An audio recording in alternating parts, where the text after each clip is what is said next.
আসসালামু আলাইকুম। আজকে রান্না করতে যাচ্ছি বেগুন দিয়ে মাছ। মাছগুলো নিয়ে নিয়েছি, লবণ, হলুদ, মরিচ একসাথে রেডি করে নিয়েছি। এখানে মাছগুলো মেখে নিচ্ছি।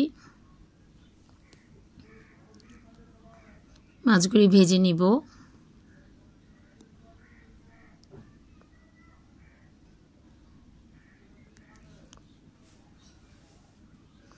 তারপর কারা কারা বেগুন খেতে পছন্দ করেন জানাবেন। বেগুন আমার অনেক ফেভারিট। বেগুন ভাজা দিয়ে, বেগুন তরকারি দিয়ে ভাত খেতে অনেক মজা লাগে। যদিও বেগুন রান্না করার স্টাইলটা একটু ভিন্ন আমাদের বাসায়, তাই আরও শেয়ার করা। ঘরের পুরুষ মানুষরা বেগুন তেমন একটা পছন্দ করে না অ্যালার্জির জন্য। আমরা সবাই, মহিলারা সবাই বেগুন খাই। মাছগুলি ভেজে নামিয়ে নিচ্ছি। কালো কালো করে ভাজবো। দিনটা ভালো আজকে। ধনেপাতা, কাঁচামরিচও নিয়ে নিয়েছি। বেগুনগুলো এভাবে কেটে নিয়েছি।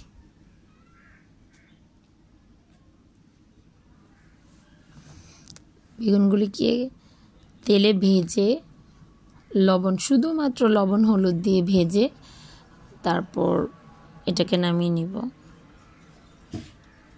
ভাজা ভাজা করে, কালো কালো করে ভাজা ভাজা করব। এখানেই মেনলি অর্ধেক রান্না শেষ। এটাই বেগুন তরকারির টুইস্ট। ভাজা হয়ে গেলে এই ভাজা বেগুনটা দিয়ে তরকারি রান্না করলে খুবই স্বাদ হয়।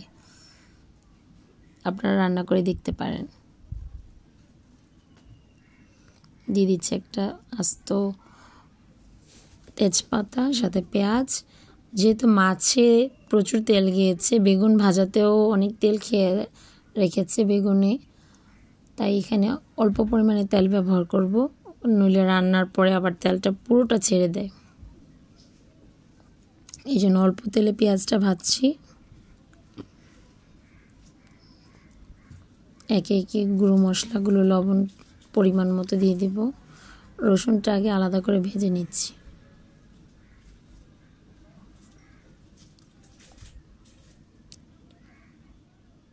ধনের গুঁড়ো, হলুদের গুঁড়ো, জিরা আর গুঁড়ো মরিচ।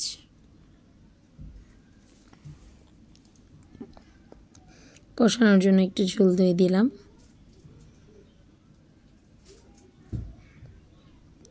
মশলাটা কষে আসলে তারপরে দিয়ে দিব বেগুন।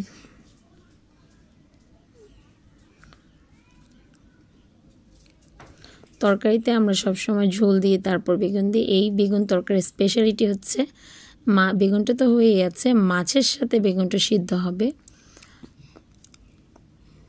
হালকা ঝোলে, তাই মাছটা আগে দিয়ে দিলাম। এখন মাছটা সিদ্ধ হওয়ার জন্য মেনলি ঝোলটা দেওয়া। একবারে অল্প ঝোলে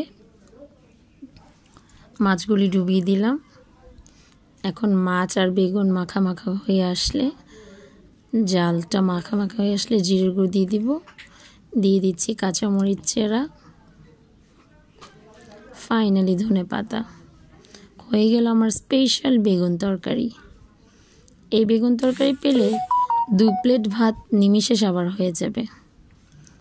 thanks for watching my video. আসসালামু আলাইকুম।